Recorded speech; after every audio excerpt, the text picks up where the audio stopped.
O Evangelho segundo o Espiritismo, capítulo 13, que a mão esquerda não saiba o que faz a direita. Instruções dos Espíritos. Primeira, a caridade material e a caridade moral. Mensagem enviada pelo espírito de Irmã Rosália, em Paris, 1860. Amemo-nos uns aos outros e façamos aos outros o que queremos que nos fosse feito. Toda a religião, toda a moral se encerram nesses dois preceitos. Se eles fossem seguidos no mundo, todos seriam perfeitos. Não haveria ódio, nem ressentimentos. Direi mais ainda, não haveria pobreza, porque do supérfluo da mesa de cada rico, quantos pobres seriam alimentados. E assim não mais se veriam nos bairros sombrios em que vivi, na minha última encarnação, pobres mulheres arrastando consigo miseráveis crianças necessitadas de tudo. Ricos, pensai um pouco em tudo isso. Ajudai o mais possível aos infelizes. Dai para que Deus vos retribua um dia o bem que houverdes feito para encontrardes, ao sair do vosso invólucro terrestre, um cortejo de espíritos reconhecidos, que vos receberão no limiar de um mundo mais feliz. Se pudéssemos saber a alegria que provei ao encontrar além aqueles a quem beneficiei na minha última vida terrena, amai, pois, ao vosso próximo. Amai-o como a vós mesmos. Pois já sabeis, agora, que o desgraçado que repelis talvez seja um irmão, um pai, um amigo que afastais para longe. E então, qual não será o vosso desespero ao reconhecê-lo depois no mundo dos espíritos? Quero que compreendais bem o que deve ser a caridade moral que todos podem praticar, que materialmente nada custa e que, não obstante, é a mais difícil de se pôr em prática. A caridade moral consiste em vos suportardes uns aos outros. O que menos fazeis nesse mundo inferior em que estáis momentaneamente encarnados.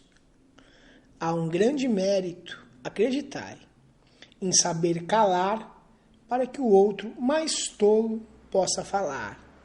Isso é também uma forma de caridade. Saber fazer-se de surdo, quando uma palavra irônica escapa de uma boca habituada a caçoar. Não ver o sorriso desdenhoso com que vos recebem pessoas que muitas vezes erradamente se julgam superiores a vós, quando na vida espírita, a única verdadeira, estão às vezes muito abaixo. Eis um merecimento que não é de humildade, mas de caridade, pois não se incomodar com as faltas alheias é caridade moral. Essa caridade, entretanto, não deve impedir que se pratique a outra. Pelo contrário, pensai, sobretudo, que não deveis desprezar o vosso semelhante. Lembrai-vos de tudo o que vos tenho dito. É necessário lembrar, incessantemente, que o pobre repelido talvez seja um espírito que vos foi caro e que momentaneamente se encontra numa posição inferior à sua. Reencontrei um dos pobres do vosso mundo a quem pude, por felicidade, beneficiar algumas vezes e ao qual tenho agora de pedir por minha vez. Recordai-vos de que Jesus disse que somos todos irmãos, e pensai sempre nisso, antes de repelirdes o leproso ou o mendigo. Adeus. Pensai naqueles que sofrem e orai. Próxima mensagem. enviada por um espírito protetor em Lyon, 1860. Meus amigos, tenho ouvido muitos de vós dizerem: como posso fazer a caridade se quase sempre não tenho sequer o necessário? A caridade, meus amigos, se faz de muitas maneiras. Podeis fazê-la em pensamento, em palavras e em ações. Em pensamento, orando pelos pobres abandonados, que morreram sem terem sequer vivido. Uma prece de coração os alivia. Em palavras, dirigindo aos vossos companheiros alguns bons conselhos. Dizei aos homens amargurados pelo desespero e pelas privações, que blasfemam do nome do Altíssimo: eu era como vós, eu sofria, sentia-me infeliz, mas acreditei no Espiritismo e vede agora, sou feliz. Aos anciãos que vos disserem: é inútil, estou no fim da vida, morrerei como vivi.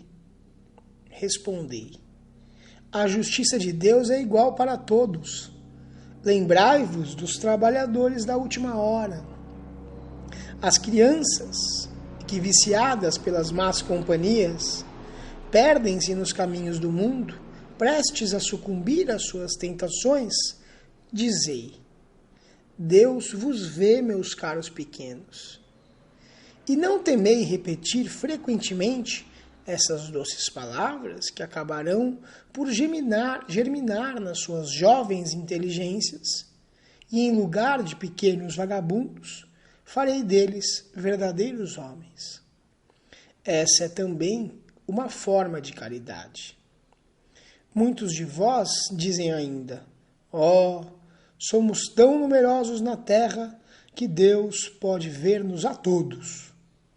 Escutai bem isso, meus amigos. Quando estáis no alto de uma montanha, vosso olhar não abarca os bilhões de grãos de areia que a cobrem? Pois bem, Deus vos vê da mesma maneira, e Ele vos deixa o vosso livre-arbítrio, como também deixais esses grãos de areia ao sabor do vento que os dispersa. Com a diferença que Deus, na sua infinita misericórdia, pôs no fundo do vosso coração uma sentinela vigilante, que se chama consciência. Ouve-a, que ela vos dará bons conselhos. Por vezes, consegues entorpecê-la, opondo-lhe o espírito do mal, e então ela se cala. Mas ficais seguros de que a pobre relegada se fará ouvir, tão logo a deixardes perceber a sombra do remorso. Ouve-a, interrogai-a, e frequentemente sereis consolados pelos seus conselhos. Meus amigos, a cada novo regimento, o general entrega uma bandeira. Eu vos dou esta máxima do Cristo: amai-vos uns aos outros. Praticai essa máxima. Reúne-vos todos em torno dessa bandeira, e dela recebereis a felicidade e a consolação. Próxima mensagem: a beneficência. Mensagem enviada pelo espírito Adolfo, bispo de Alger, em Bordeaux, 1861. A beneficência, meus amigos, vos dará nesse mundo os gozos mais puros e mais doces. As alegrias do coração, que não são perturbadas nem pelos remorsos, nem pela indiferença. Pudesseis compreender tudo o que encerra de grande e de agradável a generosidade das belas almas. Esse sentimento que faz que se olhe aos outros com o mesmo olhar voltado para si mesmo e que se desvista com alegria para vestir a um irmão. Pudesseis, meus amigos, ter apenas a doce preocupação de fazer aos outros felizes. Quais as festas mundanas que se podem comparar a estas festas jubilosas, quando, representantes da divindade, levais a alegria a essas pobres famílias, que da vida só conhecem as vicissitudes e as amarguras. Quando vedes esses rostos macilentos brilharem subitamente de esperança, porque desprovidos de pão, esses infelizes e seus filhos, ignorando que viver é sofrer, gritavam, choravam e repetiam estas palavras que, como finos punhais, penetravam o coração materno. Tenho fome. Oh, compreendei quanto são deliciosas as impressões daquele que vê renascer a alegria onde momentos antes só havia desespero. Compreendei quais são as vossas obrigações para com os vossos irmãos. Ide ao encontro do infortúnio, ao socorro das misérias ocultas, sobretudo, que são as mais dolorosas. Ide, meus bem-amados, e lembrai-vos dessas palavras do Senhor. Quando vestirdes a um destes pequeninos, pensai que é a mim que o fazeis. Caridade, palavra sublime, que resume todas as virtudes. É tu que deves conduzir os povos à felicidade. Ao praticar-se, eles estarão semeando infinitas alegrias para o próprio futuro. E durante o seu exílio na terra, serás para eles a consolação, o antegozo das alegrias que mais tarde desfrutarão, quando todos reunidos se abraçarem no seio do Deus de amor. Foste tu, virtude divina, que me proporcionastes os únicos momentos de felicidade que gozei na terra. Possam os meus irmãos encarnados crer na voz do amigo que lhes fala e lhes diz: é na caridade que deveis procurar a paz do coração, o contentamento da alma, o remédio para as aflições da vida. Oh, quando estiveres a ponto de acusar a Deus, lançai um olhar para baixo e vereis quantas misérias a aliviar, quantas pobres crianças sem família, quantos velhos sem uma só mão amiga para os socorrer e fechar-lhes os olhos na hora da morte. Quanto bem a fazer! Ó, não reclamai. Antes agradecei a Deus e prodigalizai as mancheias a vossa simpatia, o vosso amor, o vosso dinheiro, a todos os que, deserdados dos bens deste mundo, definham no sofrimento e na solidão. Colhereis neste mundo alegrias bem suaves, e mais tarde somente Deus o sabe. Próxima mensagem, enviada pelo Espírito de São Vicente de Paulo, em Paris, 1858. Sede bons e caridosos, eis a chave dos céus, que tendes nas mãos. Toda a felicidade eterna se encerra nessa máxima: amai-vos uns aos outros. A alma não pode elevar-se às regiões espirituais senão pelo devotamento ao próximo, que encontra felicidade e consolação senão nos impulsos da caridade. Sede bons, amparai os vossos irmãos, extirpai a horrível chaga do egoísmo. Cumprido esse dever, o caminho da felicidade eterna deve abrir-se para vós. Aliás, quem dentre vós não sentiu o coração pulsar, crescer sua alegria interior, ao relato de um belo sacrifício, de uma obra de pura caridade? Se buscasseis apenas o deleite de uma boa ação, estaríeis sempre no caminho do progresso espiritual. Exemplos não vos faltam. O que falta é a boa vontade, sempre rara. Vede a multidão de homens de bem, de que a vossa história evoca piedosas lembranças. O Cristo não vos disse tudo o que se refere a essas virtudes de caridade e amor? Por que deixastes de lado os seus divinos ensinamentos? Por que fechar os ouvidos às suas divinas palavras, o coração às suas doces máximas?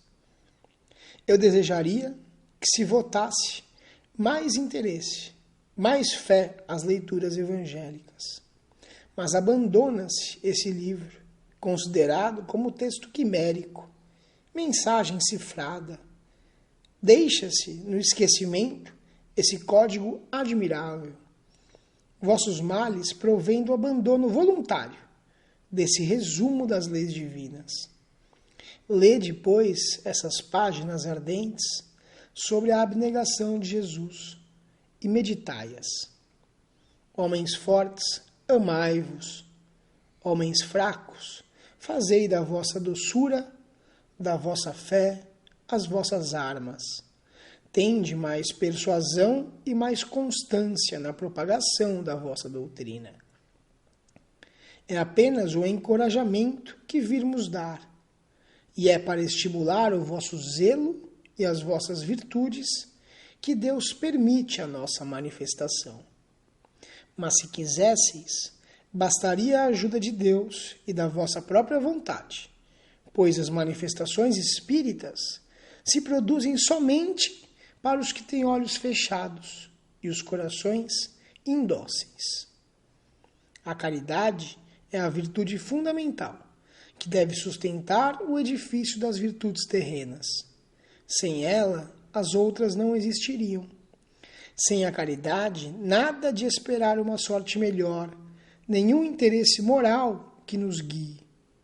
Sem a caridade, nada de fé, pois a fé não é mais do que um raio de luz puro que faz brilhar uma alma caridosa. A caridade é a âncora eterna de salvação em todos os mundos. É a mais pura emanação do Criador. É a sua própria virtude que ele transmite à criatura. Como pretende desconhecer esta suprema bondade? Qual seria o coração suficientemente perverso para, assim pensando, sufocar em si e depois expulsar este sentimento inteiramente divino? Qual seria o filho bastante mau para revoltar-se com essa doce carícia, a caridade? Não ousarei falar daquilo que fiz, porque os espíritos também têm o pudor de suas obras, mas considero a que iniciei como uma das que mais devem contribuir para o alívio de vossos semelhantes. Vejo frequentemente os espíritos pedirem por missão continuar a minha tarefa. Eu os vejo, minhas doces Eu os vejo, minhas doces e queridas irmãs, no seu piedoso e divino ministério. Eu os vejo praticar a virtude que vos recomendo, em toda a alegria que essa existência de abnegação e sacrifícios proporciona. É uma grande felicidade para mim ver quanto se enobrece o seu caráter, quanto a sua missão é amada e docemente protegida. Homens de bem, de boa vontade,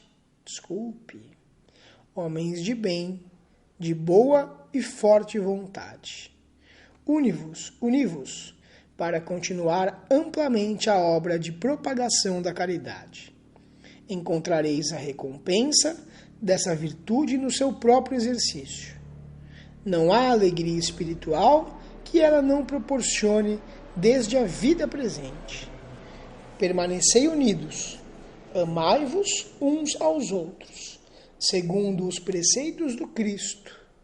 Assim seja. Próxima mensagem. enviada pelo Espírito de Caritas, martirizado em Roma, em Lyon, 1861. Chamo-me caridade. Sou o caminho principal que conduz a Deus. Segue-me, porque eu sou a meta a que vós todos deveis visar. Fiz nessa manhã o meu passeio habitual e com o coração magoado venho dizer-vos: ó meus amigos, quantas misérias, quantas lágrimas e quanto tendes de fazer para secá-las todas. Inutilmente tentei consolar as pobres mães, dizendo-lhes ao ouvido: coragem, há corações bondosos que velam por vós, que não vos abandonarão. Paciência, Deus existe, e vós sois as suas amadas, as suas eleitas. Elas pareciam ouvir-me e voltavam para mim os seus grandes olhos assustados. Eu lia em seus pobres semblantes que o corpo, esse tirano do espírito, tinha fome, e que as minhas palavras lhes tranquilizavam um pouco o coração, mas não lhes saciavam o estômago. Então eu repetia: coragem, coragem. E uma pobre mãe, muito jovem, que amamentava uma criancinha, tomou-a nos braços e ergueu-a no espaço vazio, como para me rogar que protegesse aquele pobre e pequeno ser, que só encontrava num seio estéril alimento insuficiente. Mais adiante, meus amigos, vi pobres velhos sem trabalho e logo sem abrigo, atormentados por todos os sofrimentos da necessidade e envergonhados de sua miséria, não se atrevendo eles, que jamais mendigaram, a implorar a piedade dos passantes. Coração empolgado de compaixão, eu, que nada tenho, me fiz mendiga para eles, e vou para toda parte estimular a beneficência, inspirar bons pensamentos aos corações generosos e compassivos. Eis porque venho até vós, meus amigos, e vos digo: lá embaixo há infelizes cuja cesta está sem pão, a lareira sem fogo, o leito sem cobertas. Não vos digo o que deveis fazer. Deixo a iniciativa aos vossos bons corações, pois se eu vos ditasse a linha de conduta, não teríeis o mérito de vossas boas ações. Eu vos digo somente: sou a caridade, e vos estendo as mãos pelos vossos irmãos sofredores. Mas se peço, também dou, e muito. Eu vos convido para um grande festim, e ofereço a árvore em que vós todos podereis saciar-vos. Vede como é bela, como está carregada de flores e de frutos. Ide, colhei, tomai todos os frutos dessa árvore, que se chama beneficência. Em lugar dos ramos que lhe arrancardes, porei todas as boas ações que fizerdes e levarei a árvore a Deus, para que Ele a carregue de novo, porque a beneficência é inesgotável. Segue-me, pois, meus amigos, a fim de que vos possa contar entre os que se alistam sob a minha bandeira. Sede intrépidos, eu vos conduzirei pela via da salvação, porque eu sou a caridade. Próxima mensagem, enviada pelo Espírito de Caritas, em Lyon, em 1861. Há muitas maneiras de fazer a caridade, que tantos de vós confundem com a esmola. Não obstante a grande diferença entre elas. A esmola, meus amigos, algumas vezes é útil, porque alivia os pobres. Mas é quase sempre humilhante, tanto para o que dá, quanto para o que recebe. A caridade, pelo contrário, liga o benfeitor e o beneficiário, e além disso, se disfarça de tantas maneiras. A caridade pode ser praticada mesmo entre colegas e amigos, sendo indulgentes uns para com os outros, perdoando-se mutuamente suas fraquezas, cuidando de não ferir o amor próprio de ninguém. Para vós, espíritas, na vossa maneira de agir em relação aos que não pensam convosco, induzindo os menos esclarecidos a crer, sem os chocar, sem afrontar as suas convicções, mas levando-os amigavelmente às reuniões, onde eles poderão ouvir-nos e onde saberemos encontrar a brecha que nos permitirá penetrar nos seus corações. Eis uma das formas da caridade. Escutai agora o que é a caridade para com os pobres, esses deserdados do mundo, mas recompensados por Deus, quando bem aceitar as suas misérias sem murmurações, o que depende de vós. Vou me fazer compreender por um exemplo. Vejo muitas vezes na semana uma reunião de damas de todas as idades. Para nós, como sabeis, são todas irmãs. Trabalham rápidas, bem rápidas. Os dedos são ágeis. Vede também como os rostos estão radiantes e como seus corações batem em uníssono. Mas qual o seu objetivo? É que elas venham aproximar-se o inverno, que será rude para as famílias pobres.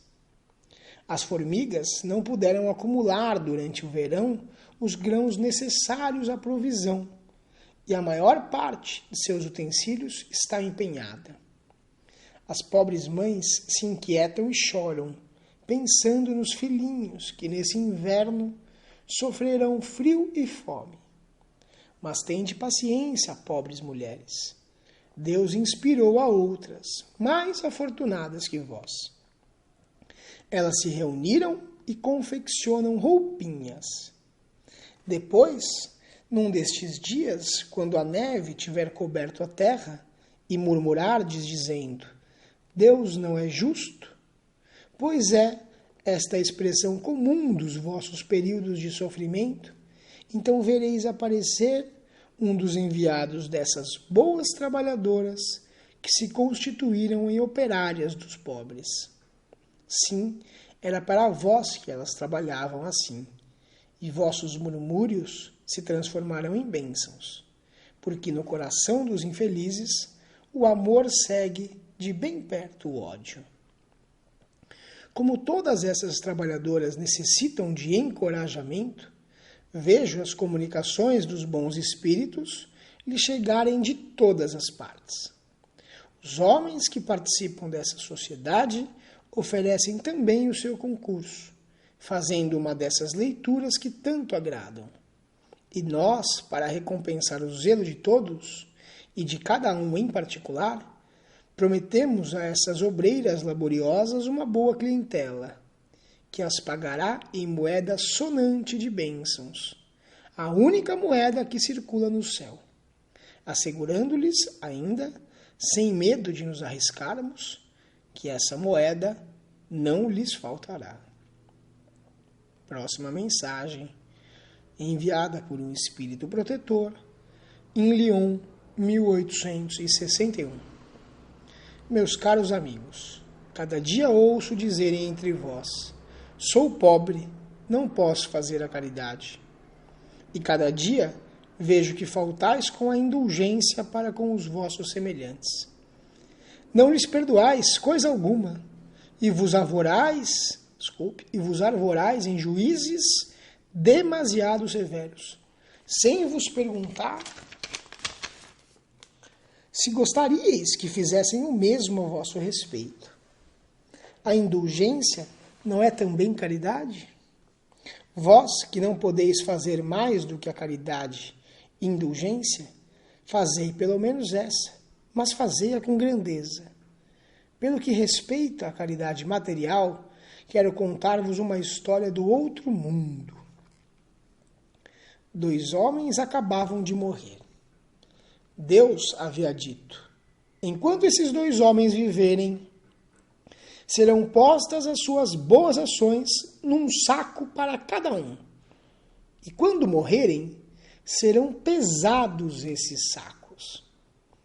Quando ambos chegaram à sua última hora, Deus mandou que lhe levantassem os 2 sacos. Um estava cheio, volumoso, estufado, e retinha um metal dentro dele. O outro era tão pequeno e fino que se viam através do pano as poucas moedas que continha. Cada um dos homens reconheceu o que lhe pertencia. Eis o meu, disse o primeiro. Eu o conheço, fui rico e distribuí bastante. E o outro disse: eis o meu, fui sempre pobre. Não tinha quase nada para distribuir. Mas, surpresa! Postos na balança, o maior tornou-se leve e o pequeno se fez pesado, tanto que levou muito o outro prato na balança. Então Deus disse ao rico: deste muito, é verdade. Deste muito, é verdade. Mas o fizeste por ostentação e para ver o teu nome figurado em todos os templos do orgulho. Além disso, ao dar, não te privaste de nada. Passa à esquerda e fica satisfeito por te ser contada a esmola como alguma coisa. Depois disse ao pobre: deste bem pouco, meu amigo, mas cada uma das moedas que estão na balança representou uma privação para ti. Se não distribuíste a esmola, fizeste a caridade, e o melhor é que a fizeste naturalmente, sem te preocupares de que a levassem à tua conta. Foste indulgente, não julgaste o teu semelhante, pelo contrário, encontraste desculpa para todas as suas ações. Passa à direita e vai receber a tua recompensa. Próxima mensagem enviada pelo Espírito de João, em Bordeaux, 1861. A mulher rica, feliz, que não tem necessidade de empregar o seu tempo nos trabalhos de casa, não pode dedicar algumas horas ao serviço do próximo? Que com as sobras dos teus gastos felizes, compre agasalhos para o infeliz que tirita de frio. Com suas mãos delicadas, confeccione roupas grosseiras, mas quentes, e ajude a mãe pobre a vestir o filho que vai nascer. Se o seu filho, com isso, ficar com alguns rendados de menos, o daquela terá mais calor. Trabalhar para os pobres é trabalhar na vinha do Senhor. E tu, pobre operária, que não dispõe de sobras, mas que desejas, no amor por teus irmãos, dar também um pouco do que possuis, oferece algumas horas do teu dia, do teu tempo, que é teu único tesouro. Faze alguns desses trabalhos elegantes, que tenham-os felizes. Vende o produto dos teus serões, e poderás também proporcionar a teus irmãos a tua parte de alívio. Terás, talvez, algumas fitas a menos, mas darás sapatos aos que vivem descalços. E vós, mulheres devotadas a Deus, trabalhai também para as vossas obras piedosas, mas que os vossos trabalhos delicados e custosos não sejam feitos apenas para ornar as vossas capelas, ou para atrair a atenção sobre a vossa habilidade e paciência. Trabalhai, minhas filhas, e que o resultado de vossas obras seja consagrado ao alívio de vossos irmãos em Deus. Os pobres são os seus filhos bem-amados. Trabalhar por eles é glorificá-lo. Sede um instrumento da providência que diz: às aves do céu Deus dá o alimento. Que o ouro e a prata, tecidos pelos vossos dedos, se transformem em roupas e provisões para os necessitados. Fazei isso, e o vosso trabalho será abençoado. E todos vós que podeis produzir daí o vosso gênio, e todos vós que podeis produzir, dai o vosso gênio, dai as vossas inspirações, dai o vosso coração, que Deus vos abençoará. Poetas, literatos, que sois lidos somente pela gente de sociedade, preenchei os seus lazeres, mas que o produto de algumas de vossas obras seja destinado ao alívio dos infelizes.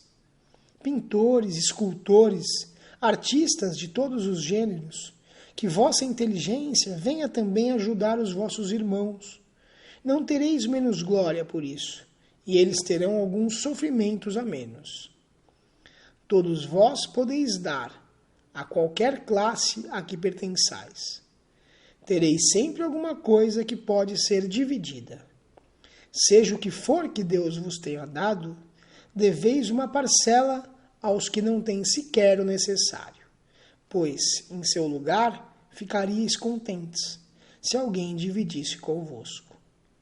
Vossos tesouros da terra diminuirão um pouco, mas vossos tesouros do céu serão mais abundantes.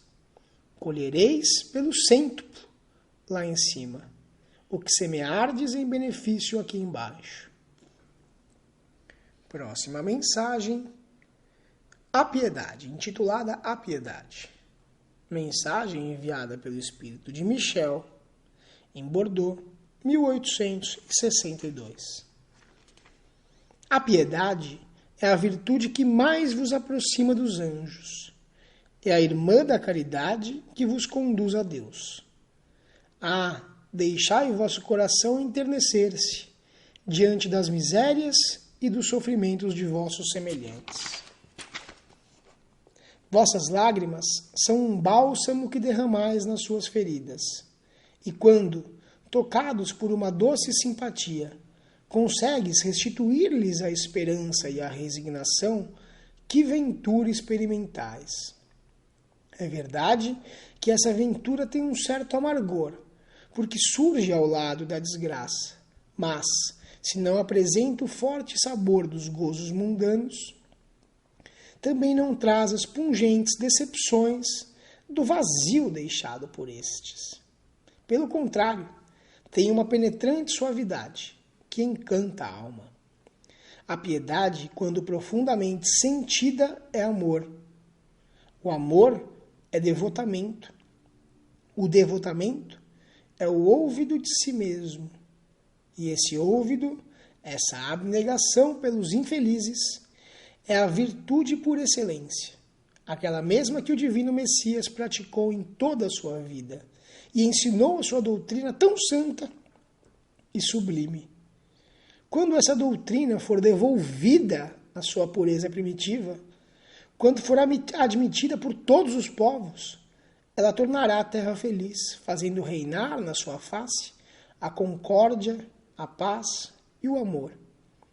O sentimento mais apropriado a vos fazer progredir, domando o vosso egoísmo e vosso orgulho, aquele que dispõe vossa alma à humildade, à beneficência e ao amor ao próximo, é a piedade.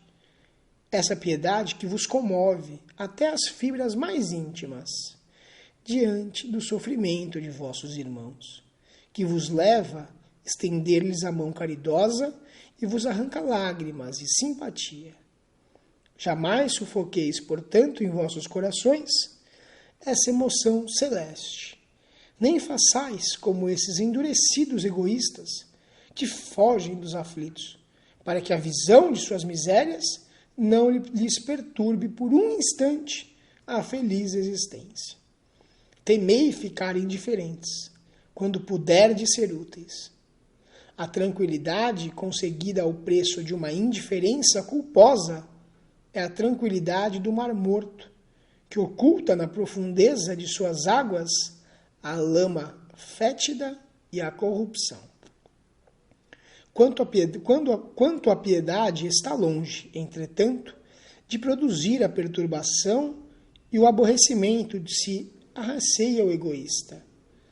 Não há dúvida que a alma experimenta ao contato da desgraça alheia, constrangendo-se, um estremecimento natural e profundo, que faz vibrar todo o vosso ser e vos afeta penosamente. Mas a compensação é grande quando consegues devolver a coragem e a esperança a um irmão infeliz, que se comove ao aperto da mão amiga e cujo olhar, ao mesmo tempo umedecido de emoção e reconhecimento, se volta com doçura para vós, antes de se elevar ao céu, agradecendo por que haver enviado um consolador, um amparo. A piedade é a melancólica. A piedade é a melancólica, mas celeste precursora da caridade. Esta primeira entre as virtudes, de que ela é irmã e cujos benefícios prepara e enobrece. Próxima mensagem, intitulada Os Órfãos. Mensagem enviada por um espírito protetor, em Paris, 1860. Meus irmãos, amai os órfãos. Se soubesseis quanto é triste estar só e abandonado, sobretudo quando criança. Deus permite que existam órfãos para nos animar a lhe servirmos de pais. Que divina caridade há de ajudar uma pobre criaturinha abandonada, livrá-la da fome e do frio, orientar sua alma para que ela não se perca no vício. Quem estende a mão a uma criança abandonada é agradável a Deus, porque demonstra compreender e praticar a sua lei. Lembrai-vos também de que, frequentemente, a criança que agora socorreis vos foi cara numa encarnação anterior, e se pudesseis recordar, o que fazeis já não seria caridade, mas o cumprimento de um dever. Assim, portanto, meus amigos, todo sofredor é vosso irmão e tem direito à vossa caridade. Não é essa caridade que magoa o coração, mas é essa esmola que queima a mão. Não é essa caridade que magoa o coração. Não é essa esmola que queima a mão que a recebe, pois os vossos óbulos são frequentemente muito amargos. Quantas vezes eles seriam recusados se a doença e a privação não os esperassem no casebre? Dai com ternura, juntando ao benefício material o mais precioso de todos, uma boa palavra, uma carícia, um sorriso amigo. Evitai esse ar protetoral, que revolve a lâmina no coração que sangra, e pensai que, ao fazer o bem, trabalhais para vós e para os vossos. Segue-se agora 2 perguntas. Que pensar das pessoas que, sofrendo ingratidão por benefícios prestados, não querem mais fazer o bem, com medo de encontrar ingratos? Resposta dada por um guia protetor na cidade de Sens, em 1862. Essas pessoas têm mais egoísmo do que caridade, porque fazer o bem somente para receber provas de reconhecimento é deixar de lado o desinteresse, e o único bem agradável a Deus é o desinteressado. São ainda orgulhosas, porque se comprazem na humildade do beneficiado, que deve rojar-se a seus pés para agradecer-lhes. Aquele que busca na terra a recompensa do bem que faz, não a receberá no céu, mas Deus a reservará para o que assim não procede. é necessário ajudar sempre os fracos, mesmo sabendo-se de antemão que os beneficiados não agradecerão. Sabei que, se aquele a quem ajudais esquecer o benefício, Deus o considerará mais do que se fosseis recompensado pela sua gratidão. Deus permite que, às vezes, sejais pagos com a ingratidão, para provar a vossa perseverança em fazer o bem. Como sabeis, aliás, se esse benefício, momentaneamente esquecido, não produzirá mais tarde os seus frutos, ficais certos, pelo contrário, de que é uma semente que germinará com o tempo. Infelizmente, não vedes nunca além do presente. Trabalhai para vós, e não tendo em vista os semelhantes. A benemerência acaba por abrandar os corações mais endurecidos. Pode ficar esquecida aqui na terra, mas quando o espírito se livrar do corpo, ele se lembrará, e essa lembrança será o seu próprio castigo. Então, ele se lamentará a sua ingratidão, desejará reparar a sua falta, pagar a sua dívida noutra existência, aceitando mesmo, frequentemente, uma vida de devotamento ao seu benfeitor. É assim que, sem o suspeitardes, terei contribuído para o seu progresso moral e reconhecereis então toda a verdade dessa máxima. Um benefício jamais se perde. Mas tereis também trabalhado para vós, pois tereis o mérito de haver feito o bem com interesse, sem vos deixar abater pelas decepções. Desculpe, haver feito o bem com desinteresse, sem vos deixar abater pelas decepções.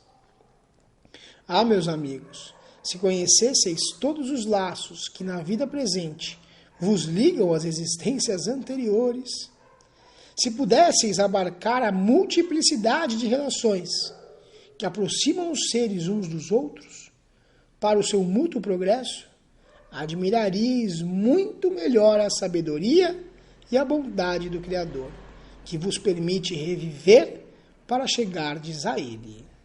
Próxima pergunta. A beneficência é bem compreendida quando se limita ao círculo de pessoas da mesma opinião, da mesma crença ou do mesmo partido? Resposta curta dada por São Luís, em Paris, em 1860. Não, pois é sobretudo o espírito de seita e de partido que deve ser abolido, porque todos os homens são irmãos. O verdadeiro cristão vê irmãos em todos os seus semelhantes, e para socorrer o necessitado, não procura saber a sua crença, a sua opinião, seja qual for. Seguiria ele o preceito de Jesus Cristo, que manda amar até mesmo os inimigos, se repelisse um infeliz por ter crença diferente da sua? Que o socorra, pois, sem lhe interpelar a consciência, mesmo porque, se for um inimigo da religião, será este o meio de fazer com que ele a ame. Repelindo-o, só faria que a odiasse.